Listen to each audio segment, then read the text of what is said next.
नमस्कार दोस्तों, हम इस वक्त हैं जंतर मंतर पर। आप देख रहे हैं मेरे पीछे बहुत सारी भीड़ है। हमारे साथ ड्रेस में कैप्टन हैं शिप के, और सारे ये जो भीड़ आप देख रहे हैं ये सारे बहुत ही एक गंभीर मुद्दा लेके जंतर मंतर पर इस वक्त आए हैं। तो सर से बात करते हैं कि क्या मुद्दा है और क्यों ये लोग इतना इकट्ठा यहाँ पे हुए हैं। नमस्कार सर।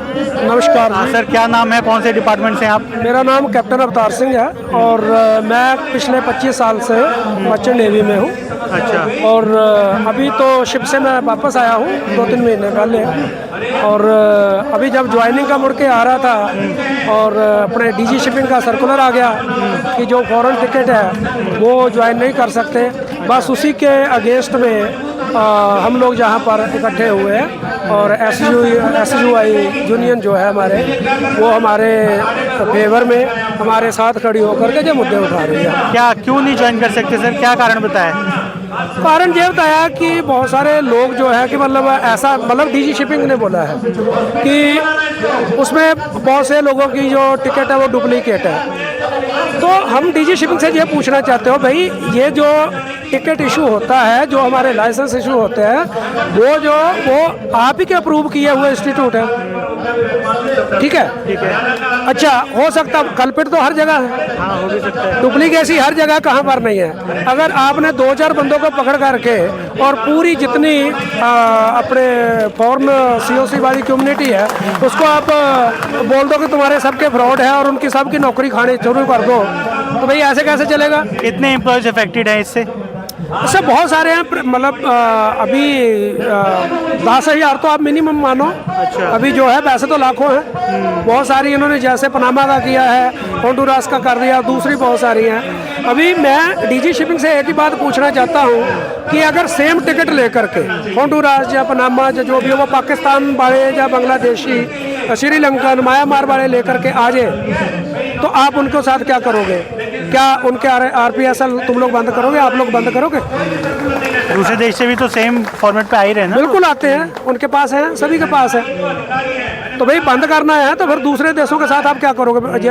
उसका भी जवाब। इतने सारे एम्प्लॉयज इफेक्टेड हैं, सबको एक साथ एक ही नियम में एक बार में निकाल दिया है, तो अब चलेगा कैसे काम? भाई वही बोल रहे हो कि जो बंदे अभी 20-25 साल से कर रहा है, तो डीजी शिपिंग की आज आंख खुली है। डीजी शिपिंग को पहले मालूम नहीं था। पूरे देश में भ्रष्टाचार है, दुनिया भर में हर इंस्टीट्यूट में भ्रष्टाचार है, वो किसी को नजर नहीं आता। और जो ला करके रेवेन्यू दे रहे हैं देश को, जो डॉलर ला करके कमा करके दे रहे हैं, देश की इकोनॉमी में अपना हिस्सा डाल रहे हैं, वो लोग जो हैं वो आज 420 हो गए और सबका बंद कर। अगर पता भी चला है तो ठीक है, लेकिन मुझे ये नहीं समझ में आ रहा है कि कुछ लोगों की गलती की वजह से सबको क्यों निरस्त कर दिया है? नहीं, हम तो बोलते हैं ना, आपको लगता है जिसका वेरीफाई करो। वेरीफाई करो।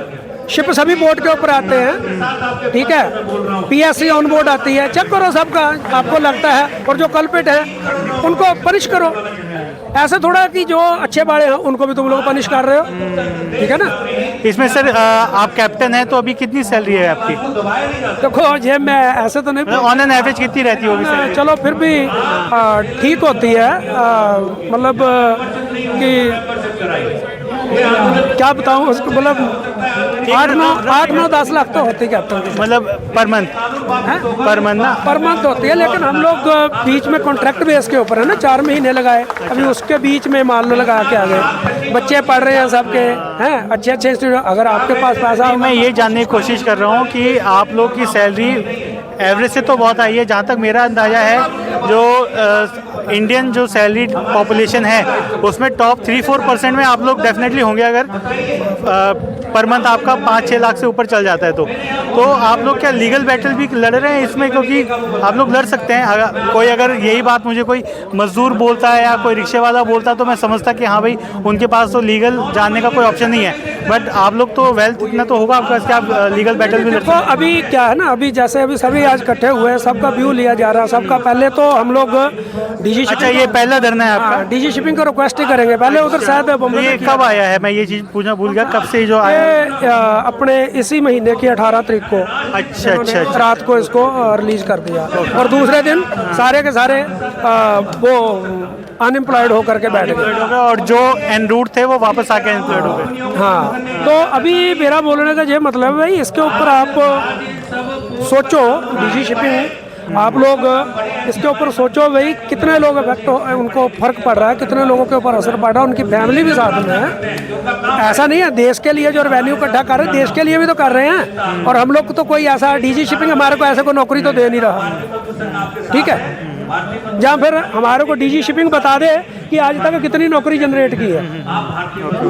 Okay sir. ना सर, ये सर आप थोड़ा एक इंट्रोडक्शन देंगे अपना और फिर बताइए क्या इशू है। सर मेरा नाम संतोष सिंह है, मैं 25 साल से सर्विस कर रहा हूँ। होंडा COC है मेरे पास।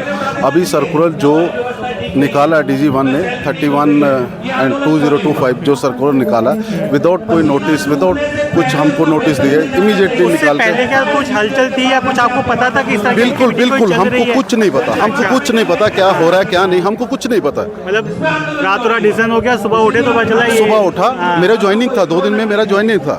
अच्छा, सिंगापुर से मेरा 2 दिन बाद में ज्वाइनिंग था। इमीडिएटली रातों रात ही निकाल दिया, हमको पता ही नहीं चला क्या हो रहा है क्या है क्या नहीं, हमको बिना इन्फॉर्म करे इमीडिएटली निकाल रहा है। और हम आज से नहीं, मैं मेरे को 2011 से मैं एज ए चीफ इंजीनियर सेल कर रहा हूँ। 2011 से यही से आप कर रहे हैं वो काम? नहीं, 2011 से एज ए चीफ इंजीनियर मैं सेल कर रहा हूँ। चीफ इंजीनियर एज ए 2011 से मैं चीफ इंजीनियर सेल कर रहा हूँ। और मैं 99 में मैं अपना कैरियर स्टार्ट किया, ठीक है। अभी मेरे को 26 साल ये फील्ड में हूँ मैं। इमीडिएटली निकाल के हमको रोड पे लगा दिया, रोड पे हमको कर दिया। किसने किया है, क्या किया है, किसकी वजह से? कोई सीफेयर वेलफेयर सोसाइटी है जिससे सीमैन को किसी ने कुछ पूछा है क्या है क्या नहीं?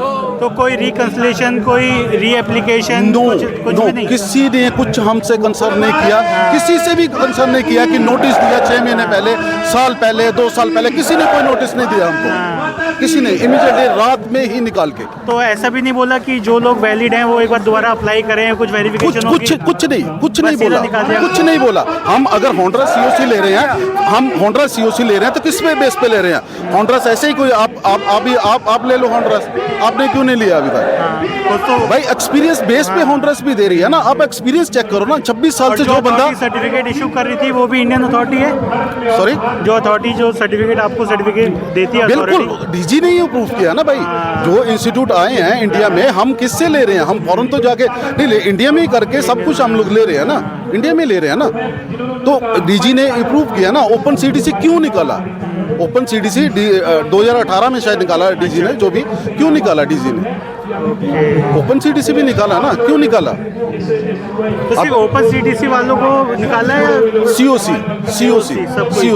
हाँ, COC जो भी होंडा COC है, पनामा है, जो भी अदर COC है, उनको सबको। COC के सूचना बताइए एक बार, क्या होता है? COC होता है सर्टिफिकेट ऑफ कॉम्पिटेंसी होता है। ओके, ठीक है, वो होता है जो मतलब जैसे आप जो भी रैंक पे जहाज पे काम कर रहे हैं, 3rd इंजीनियर है, उसका COC इशू होता है, 2nd ईयर, 4th ईयर हैं और वो सर्टिफिकेट देख के फिर कोई कंपनी आपको हायर करती होगी। एक्सपीरियंस के हिसाब से, आपकी क्वालिफिकेशन के हिसाब से वो अपग्रेड होता रहता है। अपग्रेड होता रहता है। उसको देसी भाषा में लाइसेंस बोल सकते हैं। लाइसेंस, हाँ लाइसेंस, ठीक है जी। और आप एक ही झटके में एक बंदे का लाइसेंस फ्रॉड निकला है, मतलब रूल ऑफ द रोड ही ले लो, आप इधर ही ले लो नॉर्मल है कि 2 होंड्रस का अभी तक कोई निकला नहीं है, जंपी कोई निकला है क्या है क्या नहीं, डुप्लीकेट कोई नहीं, मेरे को नहीं लगता। मेरा कहने का ये मतलब है कि मान लो किसी बंदे का एक डुप्लीकेट निकल आया, अभी सड़क के ऊपर गाड़ी चल रही है, किसी ने आपने ड्राइवर को चेक किया, उसका डुप्लीकेट निकला, तो क्या आप उस देश के जितने भी लाइसेंस है जो उसके